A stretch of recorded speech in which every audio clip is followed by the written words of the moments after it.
Welcome to the Tim Booker channel. Wisdom is worth sharing, and we wish you a pleasant listening experience. Today, I'm here to interpret Liftoff for you. This book is also part of the trilogy that introduces Elon Musk. The author, Eric Berger, is a seasoned journalist specializing in space industry reporting. He has interviewed numerous industry giants, including NASA, and important figures like Apollo program astronaut Aldrin. Eric Berger has received the National Space Society's Space Pioneer Award and has been a Pulitzer Prize finalist. Since 2015, he has been reporting on SpaceX, with personal authorization from Elon Musk himself. He has interviewed all key personnel to gather first-hand information for this book. We will introduce the content of this book in the following sections. Brief introduction to SpaceX and Elon Musk. Musk and his Falcon 18. Musk's leadership. Innovation requires stepping stones and leverage.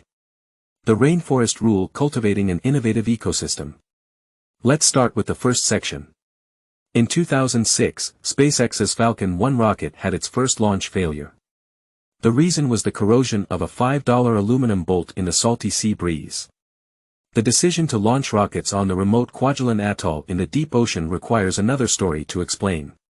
However, due to the corrosion of the bolt by seawater before the launch, it developed a crack that led to an oil leak and a fire in the first-stage rocket, ultimately shattering Musk's dream of a successful rocket launch.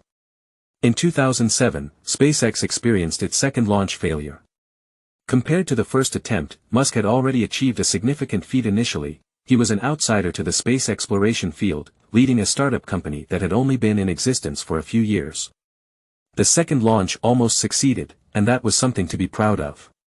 In this launch, the first stage rocket accomplished its mission, the first and second stages separated successfully, the second stage engine ignited as planned, and the payload fairing separated. However, due to a minor deviation, the second stage failed to reach its intended orbit. The third launch failure in 2008 was even more heartbreaking. It was due to not leaving a sufficient time gap for the separation of the first and second stages, so the first stage rocket received the shutdown command. However, the remaining fuel in the pipes provided a slight increase in thrust. In space, this slight thrust caused the first stage rocket to collide with the second stage rocket's Merlin engine, leading to a loss of control and a rollover.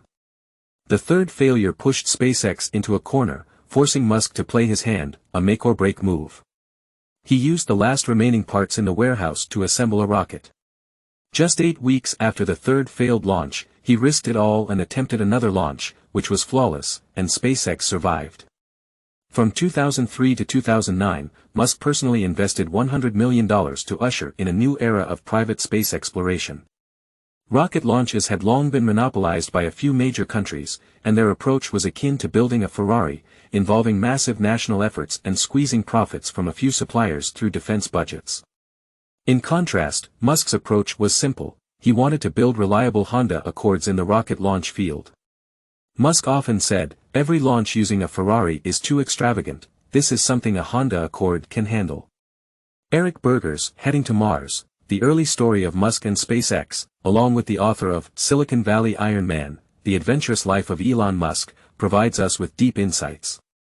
On one hand, SpaceX's early journey is worth examining closely, and on the other, it showcases Musk's unique management style in achieving groundbreaking results in private space exploration, recognizing talent, making quick decisions, problem-solving, parallel thinking, daring to try, and having ambitious goals. Musk's series of innovations and entrepreneurial successes have elevated him to legendary status, but fundamentally, his success lies in recognizing and empowering the right people. Part 2, Musk and his Falcon 18. Elon Musk was a novice in rocket development. In a palace coup at PayPal, Musk was pushed aside by Peter Thiel. After PayPal was sold to eBay, Musk became a newly minted Silicon Valley billionaire, and private space exploration became his next area of interest. Unlike many wealthy individuals who dabbled in private space ventures out of boredom, Musk was genuinely passionate about space. He saw the need for a human backup plan in space due to climate change and other challenges facing human society. Colonizing Mars was the inevitable choice, and to achieve this goal, the cost of rocket launches had to be reduced. At the turn of the century, even before the Columbia Space Shuttle accident, NASA appeared to be in a state of decline, lacking ambition. This led Musk to look to private capital as a solution to the cost-effectiveness problem of rocket launches. Like with any problem he tackles, once Musk focused on space, he fully immersed himself in it. He not only extensively studied Soviet rocket materials and attempted to purchase rocket engines from Russia but also actively engaged with the Southern California rocket enthusiasts community. Members of this community suddenly found themselves frequently encountering the well-dressed young Silicon Valley billionaire at their events, and his questions were anything but simple. Musk realized that he needed to not only understand rocket launch-related issues but, more importantly, gather a group of experts to work with him. A decade later, Professor Zubkin from the University of Michigan's Aerospace Engineering program wrote in Aviation Week that 5 of the top 10 graduates in the field had joined SpaceX in the past 10 years. After the successful launch of Falcon 1, Musk specifically invited Professor Zubkin to visit the company. During the visit, after being treated to a tour, Musk inquired about the other 5 students on the list he had mentioned. It dawned on Zubkin that he wasn't the primary focus of the meeting. The success of Falcon 1's launch had propelled SpaceX into a new phase of growth, and Musk was looking to expand his team, wanting to bring the other 5 outstanding students on board. During SpaceX's journey from 0 to 1, Musk interviewed every member of the founding team, totaling over 3,000 people, for approximately 30 minutes each. 1,500 hours is a significant number, occupying most of Musk's evenings and weekends. Many of these individuals became vital members of the Falcon 18, including Gwynne Shotwell, who would later become the company's CEO. Musk has a knack for recognizing and empowering people. He has 3 criteria when interviewing candidates: problem-solving ability, a can-do spirit to be a backbone of the team, and the ability to help him build rockets faster, better, and cheaper. Once Musk identifies someone who fits these criteria, he goes to great lengths to persuade them to join. For example, he once called Google CEO, Larry Page, to help a potential employee's wife transfer from Silicon Valley to Los Angeles. Of course, Musk has his unique charisma. He is adept at merging inspiring visions, personal charm, audacious goals, and abundant resources to instill a belief in the team that anything is possible. He has also rolled up his sleeves and worked alongside the team several times, actively solving problems, and earning their respect. Some of the individuals in the Falcon 18 were veterans in the aerospace industry, employed by major rocket suppliers to NASA. Musk's arrival had a significant impact on their stable but somewhat dull lives, forcing them to choose between their comfortable yet unexciting existence and the highly challenging work at SpaceX. At the same time, Musk introduced Silicon Valley startup culture, with its demanding 996 work ethic, attracting a group of fresh college graduates who were willing to make the company their home, despite the demanding nature of the job. Part 3: Musk's leadership. Having a strong team is not enough. In the development of SpaceX, Elon Musk demonstrated exceptional leadership in 3 key aspects. First, he fostered a flat team structure, actively engaged, broke conventions, and made swift decisions. As the chief engineer of SpaceX, Musk excelled in solving both engineering and financial problems. He often collaborated with engineers to find solutions and provided the necessary funds to address these issues, avoiding the constraints of penny-pinching financial managers. However, this did not mean Musk was profligate. It was based on his deep understanding of what was worth investing in. Additionally, he had a burning desire to get things done and was quick to make decisions. In the private space industry, a well-known rule is that the theory of rocket science is widely understood, but what truly matters is the ability to continuously put in the effort. It's not the rocket scientists that are needed, but rather, relentless engineers who can continually solve problems. Musk was precisely that kind of person, continuously driving the team to overcome obstacles. In the initial years of SpaceX's development, Musk was deeply involved, dedicating over half of his week to the field of private space exploration. 80 to 90% of his time was spent addressing engineering issues, from designing plans to optimizing the entire process, from procuring components to building engines, rockets, and spacecraft. Second, he applied a carrot-and-stick approach, challenging the impossible. Musk's management style was entirely problem-oriented. He helped the team identify issues and set unattainable goals, while also fostering tolerance for failure. Within less than 5 years, SpaceX conducted 4 rocket launches, driven by the team's relentless efforts to address various technical challenges under Musk's constant urging. Musk proposed impossible tasks, brainwashing the team with the idea that there are no impossible missions. For example, before the third launch, a circuit board needed replacement, and it had to be purchased from the mainland US, then relayed from the remote Kwajalein Atoll in the Pacific Ocean. One colleague went 60 hours without sleep to complete this relay. During the return trip to Kwajalein Atoll on Musk's private plane, he had intended to catch up on sleep, but Musk's unending stream of problem-solving discussions prevented any rest. When the team needed a push, Musk never hesitated to use sharp looks and pointed criticism. Of course, Musk was willing to spend money on experimentation. His team didn't need to go through extensive risk assessments before attempting something. Musk's approach was simple: try first, and if it doesn't work, sell it off, and if it can't be sold, consider it a learning experience. For instance, to expedite preparations for launch, the team installed a liquid oxygen manufacturing machine on the Kwajalein Atoll. However, it was eventually destroyed in a power outage incident. Third, Musk excelled in multi-threaded or parallel thinking. Musk could simultaneously focus on several crucial matters, whether it was managing multiple startup companies, Tesla and SpaceX, or having a forward-looking perspective that extended beyond the present. This ability was truly remarkable and a primary reason behind his series of successes.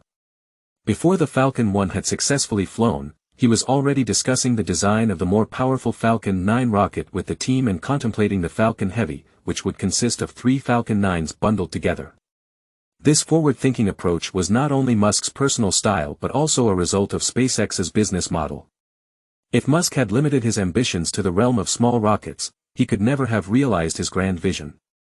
He could consider future developments even before the Falcon 9 rocket had succeeded because Falcon 9 was never his ultimate goal. It was merely the first step towards achieving Musk's ambitious objectives, an essential stepping stone. Part 4: Innovation requires stepping stones and leverage. SpaceX's success is closely intertwined with Elon Musk's ability for multi-threaded thinking. He does not focus solely on the success or failure of a single launch, even though each launch often carries immense significance for the company's future. Instead, he is more concerned with whether SpaceX can fulfill its mission of colonizing Mars. To achieve this objective, Musk needs a series of stepping stones, and his focus has always been on each of these stepping stones. In many cases, these stepping stones may differ from the ultimate goal, but they open up numerous possibilities. Musk is particularly concerned with 3 key stepping stones. The first stepping stone is proving that the private sector can genuinely participate in space projects. This is why Musk was willing to invest $100 million of his own money in attempting to achieve a successful Falcon 9 launch. Falcon 9 served as a stepping stone, demonstrating that private enterprises, with private capital, could collaborate with the government and make significant strides in space endeavors. However, once Falcon 9 successfully launched, it was no longer the primary focus, as it was not SpaceX's core business. To truly enter the commercial aerospace sector, Falcon 9, Dragon spacecraft, and Starship were the real targets. Musk understands how to incrementally push towards his goals. The second stepping stone is the ability to leverage U.S. government funding, especially from the military and NASA. Gwynne Shotwell, who later became SpaceX's CEO, played an indispensable role in this regard. When she joined SpaceX as the sales director, the company had not yet achieved a successful launch. Her personal experience in the aerospace industry made her an effective liaison between SpaceX and military and government clients. After earning Musk's trust, she continually expanded her role, becoming the person who could leverage U.S. defense and NASA resources. Initially, she helped the company win a $6 million contract from the Malaysian government for launching small satellites and secured tens of millions of dollars in funding from DARPA, Defense Advanced Research Projects Agency. Following the second successful rocket launch, which was only partially successful, she positioned SpaceX as a private rocket operator for NASA, winning a contract worth $278 million. In 2008, after the fourth rocket launch finally succeeded, she managed to secure the NASA cargo resupply contract, becoming the supplier for the International Space Station's transport capsule and the Dragon spacecraft. U.S. government and military investment provided Musk with significant financial leverage for rapid development. The third stepping stone is the framework Musk built for realizing his Mars dream. This required Musk to choose a completely different path from the start. When deciding whether to adopt a linear or iterative design approach for rocket development, Musk rejected the traditional approach of linear design. Linear design is the choice of traditional rocket manufacturers. It requires establishing an initial target, specifying the conditions necessary to meet that target, and then subjecting various subsystems to numerous tests to ensure they meet the requirements. Only after all these subsystems are tested and proven can they be assembled into the main components of the rocket: structure, propulsion, electrical systems, and more. Linear design requires several years of engineering planning before entering the development phase. Once manufacturing begins, making design or requirement changes becomes very challenging. In other words, it's a tightly coupled system and not a straightforward modular system. It has a longer development time, a lower tolerance for errors, but if the tests are successful, it provides a higher safety margin. Musk chose the path of iterative design. While this approach also begins with an initial target, it quickly transitions into the phases of concept design, bench testing, and prototype development. The key here is continuous testing. The essence is to create prototypes and test them as soon as possible, identifying weaknesses, making adjustments, and repeating the process. This approach allows engineers to identify major flaws in early prototypes and refine the design continually through iteration. Musk consistently adhered to iterative design. After the Falcon 1 achieved success, he immediately embarked on experiments with rocket reusability. Following the completion of the Falcon 9 rocket's first-stage reusability, SpaceX established a reputation in the commercial aerospace sector for being fast, high-quality, and cost-effective. Part 5: Rainforest Principles: Cultivating an Innovation Ecosystem. Less than a year after the successful launch of Falcon 1, in July 2009, Falcon 1 had its first and final commercial launch, carrying a Malaysian satellite into orbit. Falcon 1 could only carry payloads of up to 1,000 pounds, which is less than 500 kilograms, making it a small rocket. However, SpaceX aspired to compete in the heavy rocket sector, capable of launching large satellites and crewed spacecraft. Therefore, after Falcon 1's success, Elon Musk immediately expanded the Falcon family. Falcon 9 became the flagship, while the Starship, powered by Falcon Heavy, became his next goal, and Falcon 1 was left behind. Musk's decision to do so opened up more room for startups. To interpret it using Musk's advocated rainforest principles, SpaceX carved out a new niche in the aerospace industry, proving that the private space sector had a lot to offer. The gap it left behind, the market for launching mid-sized and small satellites that Falcon 1 could handle, could be occupied by more aerospace startups. SpaceX's foray into private space is not limited to rockets. It includes an entire ecosystem that encompasses rockets, satellites, launches, exploration, tourism, and various other aspects. Musk's entrepreneurial philosophy in private space isn't complicated. He believes that rockets are fundamentally simple. Building rockets doesn't require the most advanced technology and materials. The rapid development of consumer electronics is more than sufficient for rocketry, and it can withstand the harsh conditions of outer space. This idea has also had a profound impact on the satellite industry. Before SpaceX appeared on the scene, the satellite industry was government-dominated, with satellites often weighing several tons, even a dozen tons, resembling small trucks or even minibuses. Their costs were at least hundreds of millions of dollars. Due to their high value, both satellite manufacturers and users hoped for satellite lifetimes of 10 to 20 years.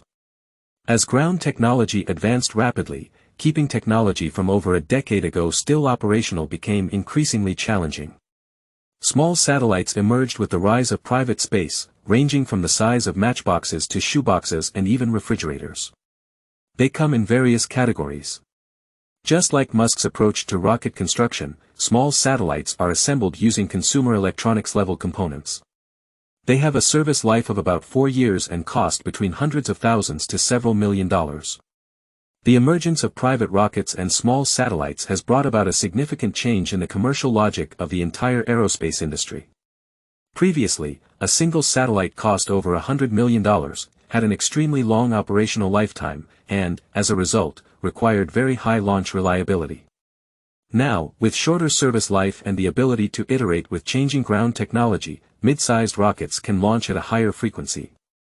After reducing the overall cost of launching satellites and rockets, the entire industry's tolerance for failure has significantly increased, accelerating the industry's prosperity. Musk himself launched a new business, Starlink, a space communications company consisting of thousands of small satellites. SpaceX's from 0 to 1 approach is a journey of breaking away from old-fashioned innovations. To achieve a breakthrough, one needs to think the unthinkable and put in an immense amount of effort. Above is the essence of this book. Congratulations, you've completed another book. Thank you for your support and attention. Please subscribe to the Tim Booker channel. Like and share with your family and friends. Wisdom is worth spreading, paving the way for a brighter future. Thank you, and goodbye.